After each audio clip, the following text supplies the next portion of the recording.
Hi, students. I decided to read this new book that we got kind of towards the end of last year, but we weren't in school. But this one looks kind of good. It's a fiction book. Fiction by Ernesto Cisneros. And I'm going to read you just a little bit. Efren Nava's ama is his superwoman, or soperwoman, named after the delicious Mexican sopish his mother often prepares for the family. Both Ama and Appa work hard all day to provide for the family, making sure Efren and his younger siblings, Max and Mia, feel safe and loved. But he worries about his parents. Although he's American-born, his parents are undocumented, and according to the neighborhood talk, families like his are in great danger. So we're going to jump right into it. Kind of gives you an idea. And here is a little dedication, which I found to be a little bit telling, and we will kind of see how this unfolds as the book goes. Now the star-bellied sneetches had bellies with stars. The plain-bellied sneetches had none upon theirs. The stars weren't so big, they were really quite small. You would think such a thing wouldn't matter at all. And that's taken from a Dr. Seuss book. And so what they're telling you is there's something small that's going to happen that really isn't small. That's kind of a foreshadowing when they give you a little hint of something that's going to come up that you're going to need to pay attention to. So chapter 1. Once again, Efren Nava woke up to a chubby pajamaed foot in his face. He squinted at the bright yellow rays peeking in through the broken window blinds and looked to his left. But it wasn't Mia's foot. She was fast asleep, cuddled at the edge of their mattress with the same naked plush doll whose clothes she'd taken off and lost a long time ago. He looked to his right. Sure enough, the foot belonged to Max. How Max managed to roll over Efren during the middle of the night was beyond him. Efren shook his head and sighed, but then he caught sight of a tiny hole on the right foot of his little brother's flannel onesie. Smiling, Efren licked the tip of his pinky and gave a wet willy to Max's pudgy toe. Efren covered his mouth and stifled a laugh as the sleeping Max pulled away his leg. However, the victory didn't last long. Max spun around in his sleep and planted his other foot in Efren's face. There was no way to win. Efren yawned himself fully awake before turning toward his parents' side of the room. Once again, Appa was gone. No sign of his heavy jacket or scuffed-up work boots by the front door either. It seemed no matter how early Efren tried getting up, he just couldn't catch Appa getting ready for work. Amma was the same way and never slept in. Any minute now, she'd wake up, unwrap her blankets, and go right to the kitchen to make breakfast. There was a pot full of leftover frijoles from last night's dinner, and that meant she would for sure be making fresh sopas this morning, Efren's favorite. But before that, Efren had something important to do. He lifted Max's leg by the pajamas and got up, careful not to disturb Mia, who now snuggled close to Max. Efren stepped over the pair of pint-sized legs and arms blocking his path. He wasn't sure which was worse, sharing a mattress with two kindergartners or sharing the bathroom. Their apartment was really one big room, so the only place he could find peace and quiet was the bathroom. Efren looked in the mirror, wincing as he removed the tiny strips of tape pinning his ears back against the sides of his head, an idea he came up with after repeatedly hearing Amma warn the little ones against making funny faces. Oh, sus caras se las van a quedar así, she'd say. And forgive me if I didn't say that right. Their faces freezing. That's exactly what Efren counted on. It was only a theory, but if it were even slightly true, he guessed the same would apply to his ears. If he could manage to tape back his ears often enough, they too would eventually freeze and finally stop sticking out. All he had to do was make sure they folded in just the right way for a few more weeks, and presto!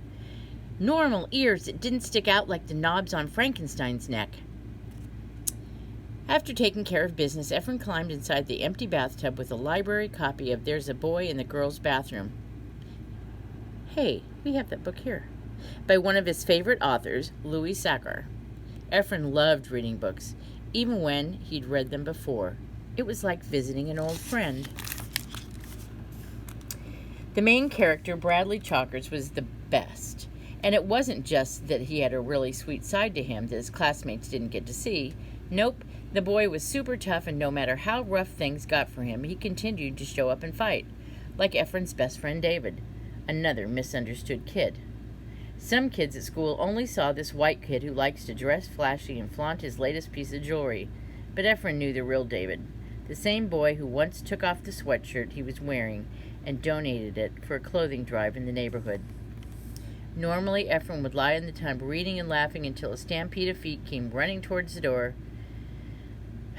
But this morning his eyes were extra heavy, and the need for sleep was too powerful. He couldn't fight it, not after staying up so late waiting for Amma to return from working overtime hours at the factory. For the last couple of weeks, there'd been a whole lot of talk and a whole lot of chisme, especially around the laundromat, about various raids and stop points happening around town. Efren tried not thinking about what he'd seen on the news, all the stories about families being separated, kids put in cages. But that was easier said than done.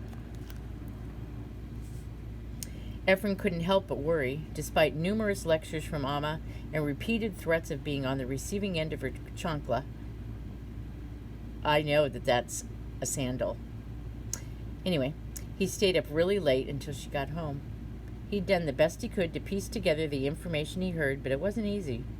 It seemed like any time he caught adults talking about it, someone in the room would nod towards him and the topic would shift to something else, especially the final minutes of the previous night's telenovela.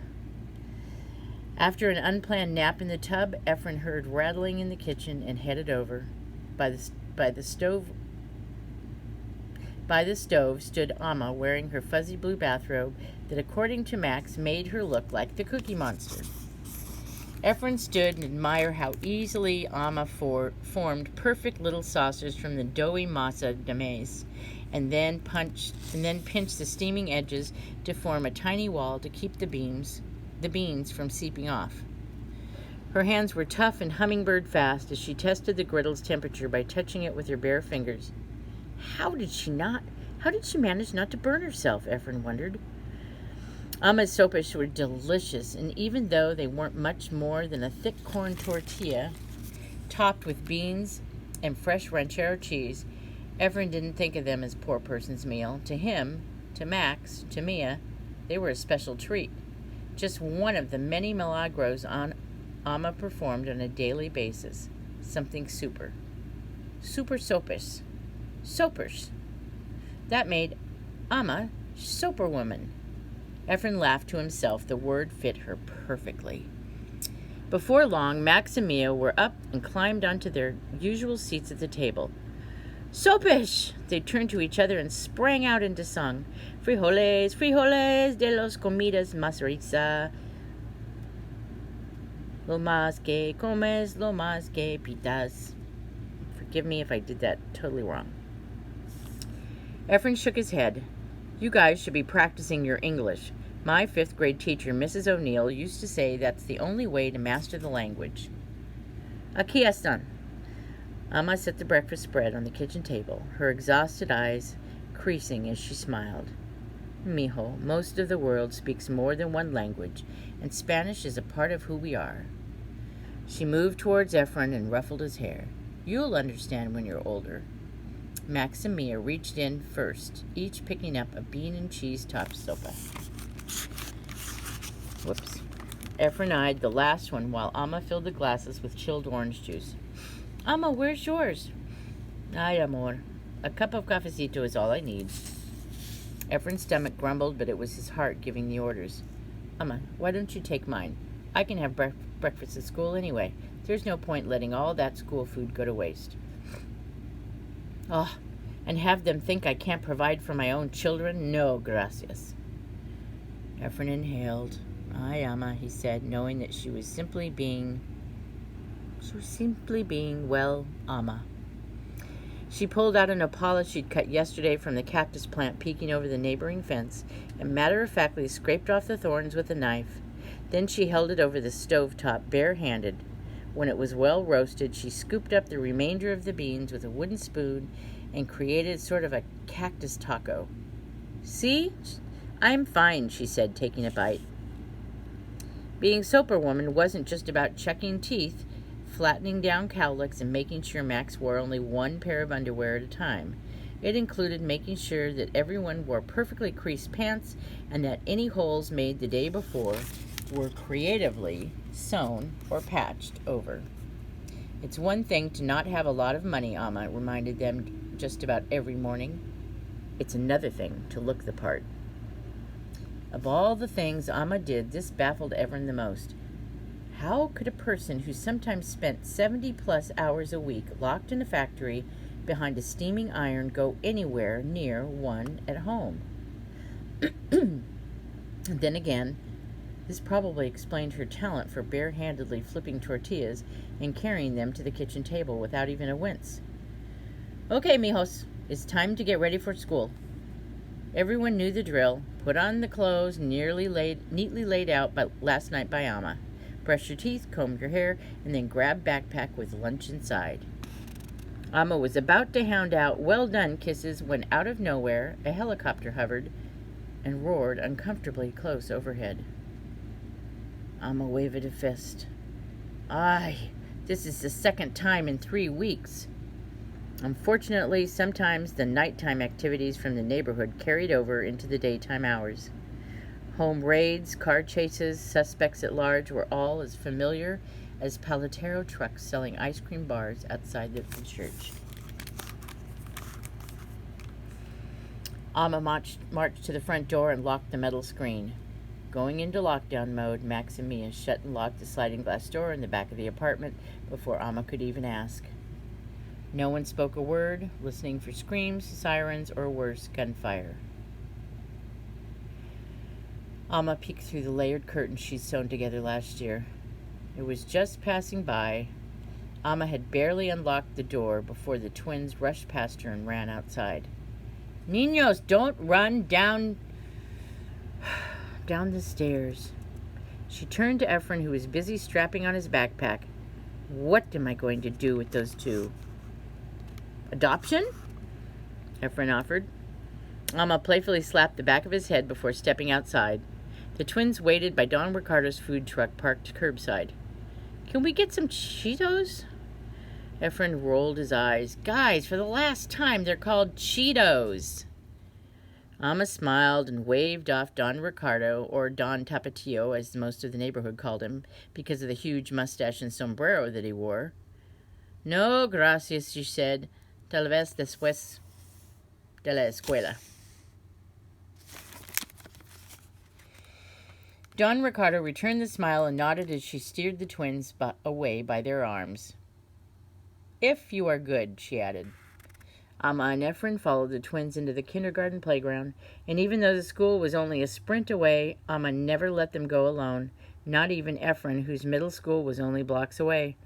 Between the swings and the patch of dirt used for playing marbles, Max and Mia bear hugged their favorite teacher, Ms. Solomon. She was an older lady dressed in a gray business suit and clashing white sneakers. Eventually, they let her go and ran off to play on the jungle gym. Amma approached the teacher for a hug herself. "Señora Nava," Ms. Solomon asked, "Cómo está?" "Excelente, maestro, excelente."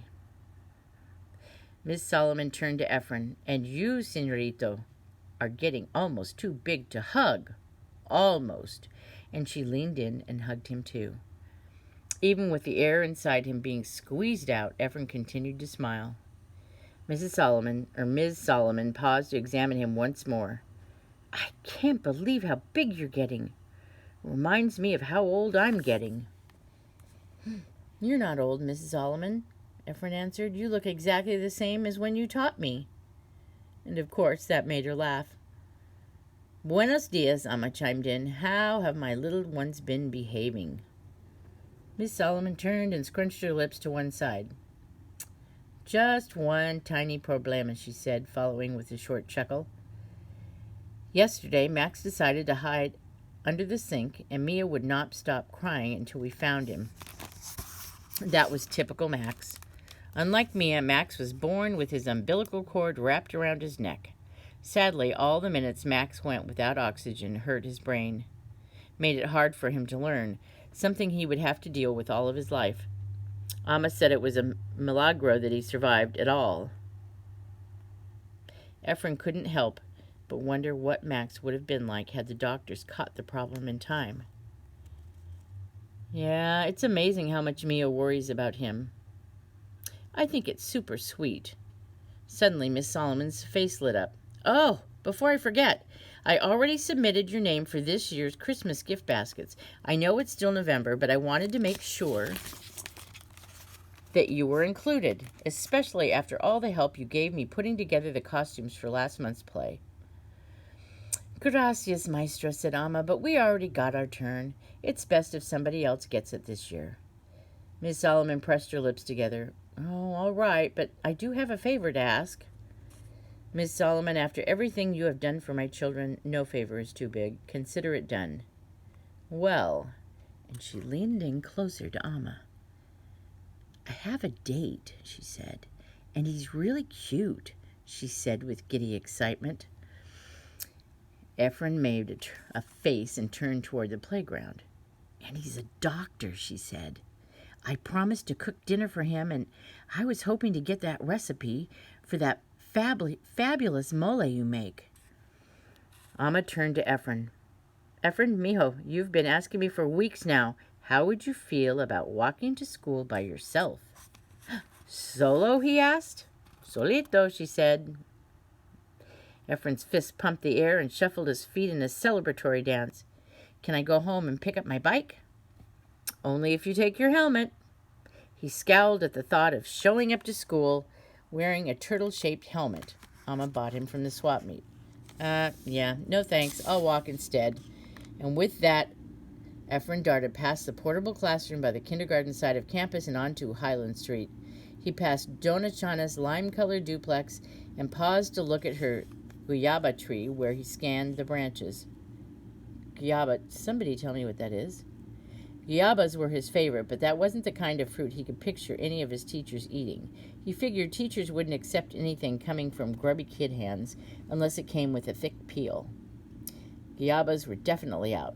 That was one thing about Highland Street. Some people just saw the worn apartments and graffiti-tagged walls, but it offered good things too, like the fruit trees as far as the eye could see.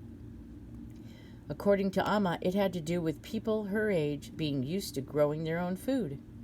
This was one of the beautiful things about walking the street. Even though people on the block didn't have much, everyone still shared and looked out for each other. Efren strolled a bit further, stopping at the apartment complex, sandwiched in the middle of the block.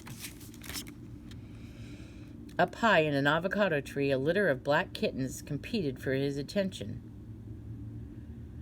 Hey, kitties, you guys might be cute, but I'm allergic to you. Only the kittens didn't pay any mind to what he said and continued looking down at him and purring in their kitty language. Nope, it's not going to work. I have to get going or I'm going to be late for school, so stop it. I don't care how cute you guys are. A few minutes later, Efren found himself with red, itchy eyes, sitting up in the branches with two kitties nestled on his lap. And that's when a familiar whistle caught his attention. Efren looked down, and sure enough, it was David on his bike. Even though he was the only white kid living on this block, it wasn't his skin color that made him stand out. It was his hip-hop style. Kids on the block called him El Periquito Blanco because of the bright colors and baggy oversized clothes he wore. That and his parrot-like nose. It had been this way since he moved into the neighborhood. Efren carefully handed off the kittens to David and climbed on down. Okay, we're going to stop right there because we are at just about 20 minutes, and we are on page 14, and we will come back next week and start with what they're going to be talking about. All right, see you later.